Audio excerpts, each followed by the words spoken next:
বিভিন্ন জায়গায় পেট্রোল বোমা নিক্ষেপ, বাসে আগুন, কার্যক্রম নিষিদ্ধ। আওয়ামী লীগ ও সহযোগী সংগঠনের ৪৪ নেতাকর্মী গ্রেফতার। হাইকোর্টের ২২ বিচারপতির শপথ দুপুরে শপথ বাক্য পাঠ করাবেন প্রধান বিচারপতি ডক্টর সৈয়দ রেফাত আহমেদ। গাজীপুর ৬ আসন পুনর্বহালের দাবিতে ঢাকা ময়মনসিংহ মহাসড়ক অবরোধ সরানোর চেষ্টা করছে পুলিশ। ইসলামাবাদে আত্মঘাতী হামলার দায় স্বীকার করেছে পাকিস্তানি তালেবান। গাজার ১৫০০ ভবন ধ্বংস করল ইসরায়েল।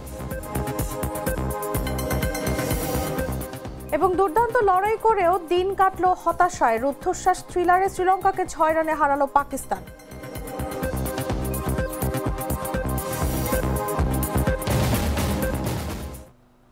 শুনছিলেন সংবাদ শিরোনাম। দর্শক, আমন্ত্রণ দুপুর ১টা নিউজে, সাথে আছে আমি তাসলিমা তিথি।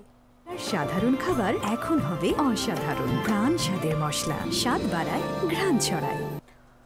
চলে যাচ্ছি পুরো খবরে। রাজধানী ঢাকা সহ বিভিন্ন জায়গায় বোমা নিক্ষেপ ও অগ্নিসংযোগের ঘটনা ঘটেছে। মঙ্গলবার রাত থেকে বুধবার সকাল পর্যন্ত এসব ঘটনা ঘটে। মোহাম্মদপুরের ইকবাল রোডে প্রিপারেটরি স্কুলে ২টি পেট্রোল বোমা নিক্ষেপের ঘটনা ঘটে। মঙ্গলবার দিনগত রাত ১২টা ৪ মিনিটে এই ঘটনা ঘটে। পুলিশ সূত্রে জানা গেছে, ২টি মোটরসাইকেলে ৪ জন এসে পরপর ২টি পেট্রোল বোমা প্রিপারেটরি স্কুল লক্ষ্য করে নিক্ষেপ করা হয়। পরে তারা মোটরসাইকেল নিয়ে পালিয়ে যান, তবে এতে কেউ হতাহত হয়নি। এছাড়াও সাভারের আশুলিয়া সড়কের পাশে পার্কিং করা আলিফ পরিবহনের একটি বাসে অগ্নিসংযোগের ঘটনা ঘটে। এই ঘটনায় বাসের ভেতরে ঘুমিয়ে থাকা চালক আহত হয়েছেন বলে জানা গেছে। বুধবার ভোর ৪:৫টার দিকে আশুলিয়া সরকার মার্কেট এলাকায় নারী ও শিশু হাসপাতালের সামনে বাসে আগুনের ঘটনা ঘটে।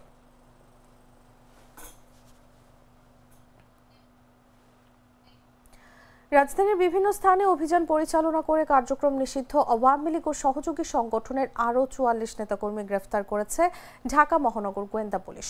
বুধবার ডিএমপির মিডিয়া অ্যান্ড পাবলিক রিলেশনস বিভাগের উপকমিশনার মোহাম্মদ তালেবুর রহমান এই তথ্য নিশ্চিত করেছেন। এর আগে মঙ্গলবার দুপুরে ডিএমপি মিডিয়া সেন্টারে এক ব্রিফিংয়ে ডিএমপি কমিশনার শেখ মোহাম্মদ সাজ্জাদ আলী বলেন, গেল ২৪ ঘন্টায় নাশকতার অভিযোগে ১৭টি মামলা ও ৫০ জনকে গ্রেফতার করা হয়েছে। তিনি আরও জানান, অক্টোবর থেকে এখন পর্যন্ত নিষিদ্ধ আওয়ামী লীগের ১৪টি মিছিলে জড়িত থাকার অভিযোগে ৫৫২ জনকে গ্রেফতার করা হয়েছে, যাদের বেশিরভাগই ঢাকার বাইরে থেকে টাকার বিনিময়ে আনা হয়েছিল। মিছিলে অপ্রাপ্ত বয়স্কদের ব্যবহার করার কথাও জানান তিনি।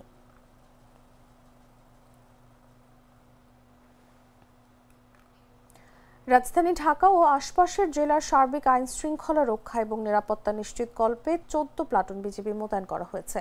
বুধবার সকালে বিজিবির জনসংযোগ কর্মকর্তা মোহাম্মদ শরীফুল ইসলাম এই তথ্য জানান। তিনি বলেন, আইন শৃঙ্খলা রক্ষা ও জনগণের জানমালের নিরাপত্তায় বিজিবির সদস্যরা কাজ করবেন। এদিকে গত কয়েকদিনে রাজধানীতে প্রায় ১০টি বাসে অগ্নিসংযোগ ও একাধিক স্থানে ককটেল বিস্ফোরণের ঘটনা ঘটেছে। এসব ঘটনায় গ্রেফতারও হয়েছে। জানা গেছে, ক্ষমতাচ্যুত প্রধানমন্ত্রী শেখ হাসিনার বিরুদ্ধে মানবতা বিরোধী অপরাধের মামলার রায় ঘোষণার সম্ভাব্য তারিখ ১৩ নভেম্বর। দিনটিকে কেন্দ্র করে রাজধানী ঢাকা সহ সারা দেশে উত্তেজনা বিরাজ করছে।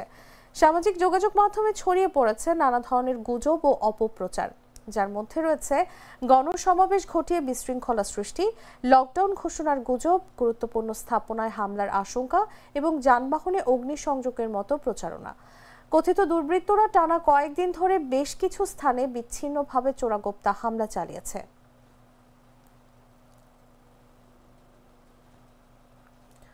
সুপ্রিম কোর্টের হাইকোর্ট বিভাগে স্থায়ী নিয়োগ পাওয়া ২২ বিচারপতির শপথ অনুষ্ঠিত হবে আজ। বুধবার দুপুর ১:৩০টায় সুপ্রিম কোর্টের জাজেস লাউঞ্জে প্রধান বিচারপতি ডক্টর সৈয়দ রেফাত আহমেদ তাদের শপথ বাক্য পাঠ করাবেন। সুপ্রিম কোর্টের গণসংযোগ কর্মকর্তা মোহাম্মদ শফিকুল ইসলাম সাংবাদিকদের এসব তথ্য জানান। এর আগে মঙ্গলবার রাষ্ট্রপতি গণপ্রজাতন্ত্রী বাংলাদেশের সংবিধানের ৯৫ অনুচ্ছেদ অনুসারে প্রধান বিচারপতির সঙ্গে পরামর্শক্রমে হাইকোর্ট বিভাগের ২২ জন অতিরিক্ত বিচারককে বাংলাদেশ সুপ্রিম কোর্ট হাইকোর্ট বিভাগের বিচারক হিসেবে নিয়োগ দেন। আইন, বিচার ও সংসদ বিষয়ক মন্ত্রণালয়ের আইন ও বিচার বিভাগের বিচার শাখা ৪ হতে এই সংক্রান্ত প্রজ্ঞাপন জারি করা হয়।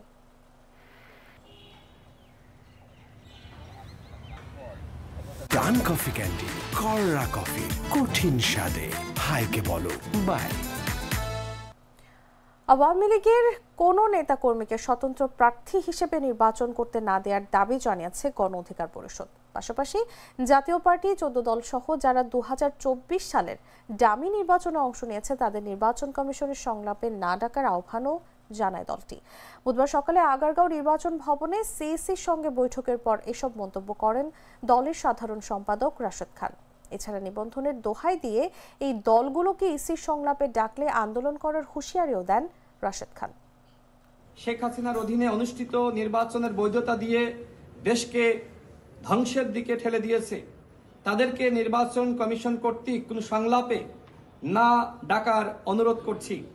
জাতীয় ঐক্যমত কমিশন যে দলগুলোকে নিয়ে আলোচনা করেছে শুধুমাত্র সেই দলগুলোকে নিয়ে নির্বাচন কমিশনেরও সংলাপ করার আহ্বান করছি। অন্যথায় ফ্যাসিবাদের দোসররা নির্বাচন কমিশনের সাথে সংলাপ করার সুযোগ পেলে সেটি হবে ছাত্র জনতার রক্তের সাথে প্রতারণার শামিল। এমনকি নির্বাচন কমিশন কর্তৃক এমন কোনো পদক্ষেপ গ্রহণ করা হলে জনগণ বিক্ষুব্ধ হয়ে আন্দোলন শুরু করতে পারে, সেটি নির্বাচনের পরিবেশকে বিঘ্নিত করবে। এমতো অবস্থায় গণঅভ্যুত্থান পরবর্তী সময়ে গঠিত নির্বাচন কমিশনের কাছ থেকে আমরা উপরোক্ত বিষয় দুটিতে কঠোর পদক্ষেপ গ্রহণের প্রত্যাশা করছি। আমরা বর্তমান নির্বাচন কমিশনের উপর আস্থা রাখতে চাই যে কমিশন জাতিকে ফ্যাসিবাদ মুক্ত অবাধ ও সুষ্ঠু নির্বাচন উপহার দিয়ে নতুন অধ্যায়ে। গাজীপুর 6 আসন পুনর্বহালের দাবিতে ঢাকা ময়মনসিংহ মহাসড়ক অবরোধ করেছেন বিএনপি নেতাকর্মীরা।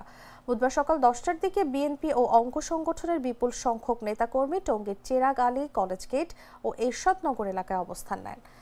তারা প্রথমে বিক্ষোভ মিছিল নিয়ে মহাসড়কের পাশে মানববন্ধন করেন। এক পর্যায়ে মহাসড়ক অবরোধ করেন। বেলা 11টার শেষ খবর পাওয়া পর্যন্ত অবরোধ অব্যাহত ছিল। টঙ্গী পূর্ব থানার ভারপ্রাপ্ত কর্মকর্তা ওয়াহিদুজ্জামান বলেন, গাজীপুর 6 আসনের দাবিতে টঙ্গীর বিপুল সংখ্যক মানুষ মহাসড়ক অবরোধ করে রেখেছেন। নেতাদের সঙ্গে কথা বলে অবরোধ সরিয়ে নেওয়ার চেষ্টা করা হচ্ছে। এদিকে একই দাবিতে জামায়াতে ইসলামী টঙ্গী গাজীপুরা এলাকায় মানববন্ধন ও বিক্ষোভ করেছে।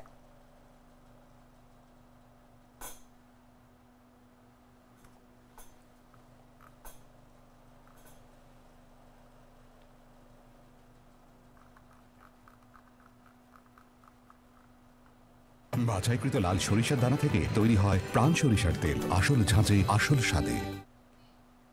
জানাবো আন্তর্জাতিক সংবাদ।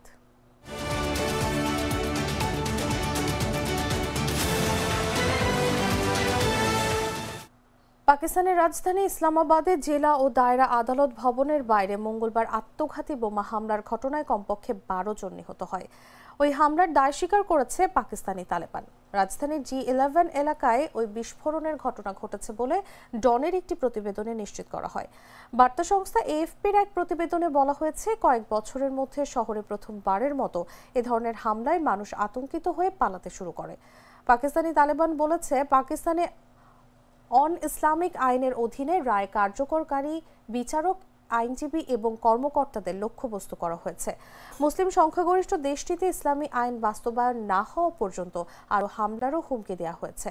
স্বরাষ্ট্রমন্ত্রী মহসিন নাকভি বলেন, হামলাকারী একটি পুলিশের গাড়ির কাছে বিস্ফোরণ ঘটালে 12 জন নিহত এবং 27 জন আহত হয়।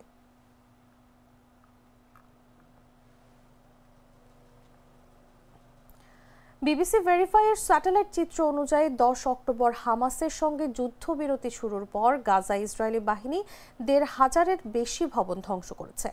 8 নভেম্বর তোলা সর্বশেষ চিত্রে দেখা গেছে IDF নিয়ন্ত্রণাধীন এলাকা এক মাসেরও কম সময়ে ব্যাপকভাবে ধ্বংসপ্রাপ্ত হয়েছে। বিশেষজ্ঞদের মতে এই ধ্বংস যুদ্ধবিরতির শর্ত লঙ্ঘন করতে পারে। তবে IDF এর মুখপাত্র জানিয়েছে তারা যুদ্ধবিরতি কাঠামো অনুযায়ী কাজ করছে। মার্কিন প্রেসিডেন্ট ট্রাম্পের 20 দফা শান্তি পরিকল্পনা অনুযায়ী গাজায় সব সামরিক অভিযান স্থগিত থাকার কথা। স্যাটেলাইট চিত্র বিশ্লেষণে দেখা গেছে, গাজার উত্তর, দক্ষিণ ও পূর্ব বরাবর বিস্তৃত হলুদ রেখার পেছনে বহু ভবন ধ্বংস হয়েছে। ধ্বংসপ্রাপ্ত অনেক ভবন আগে ক্ষতিগ্রস্ত ছিল না। আবাসান আল কাবিরার বাসিন্দা লানা খলিল বলেছেন, ইসরায়েলি সেনারা সবকিছু ধ্বংস করে দিয়েছে।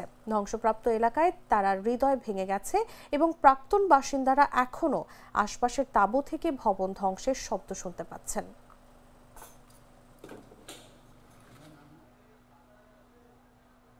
সংবাদ শেষ করব খেলার খবর জানিয়ে।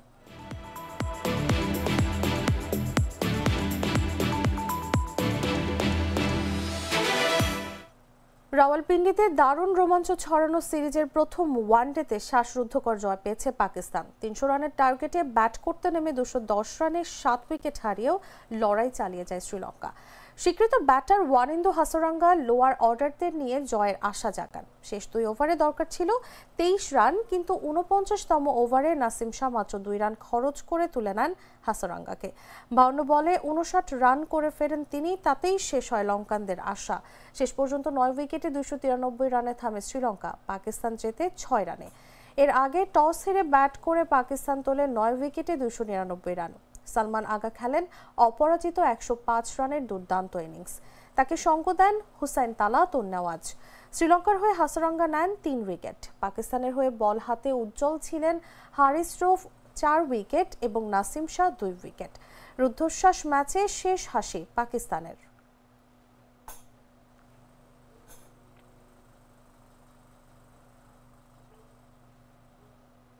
দর্শক, সংবাদ শেষ করার আগে শিরোনামগুলো জানিয়ে দিচ্ছি আরো একবার।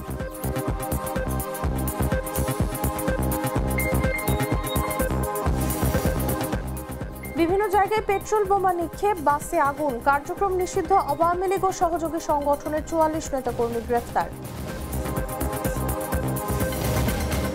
হাইকোর্টের ২২ বিচারপতির শপথ দুপুরে শপথ বাক্য পাঠ করাবেন প্রধান বিচারপতি ডক্টর সৈয়দ রেফাত আহমেদ। গাজীপুর ৬ আসন পুনর্বহালের দাবিতে ঢাকা ময়মনসিংহ মহাসড়ক অবরোধ সরানোর চেষ্টা করছে পুলিশ।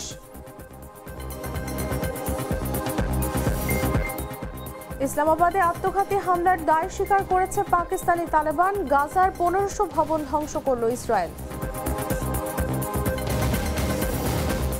এবং দুর্দান্ত লড়াই করেও দিন কাটল হতাশায়। রুদ্ধশ্বাস থ্রিলারে শ্রীলঙ্কাকে ৬ রানে হারালো পাকিস্তান।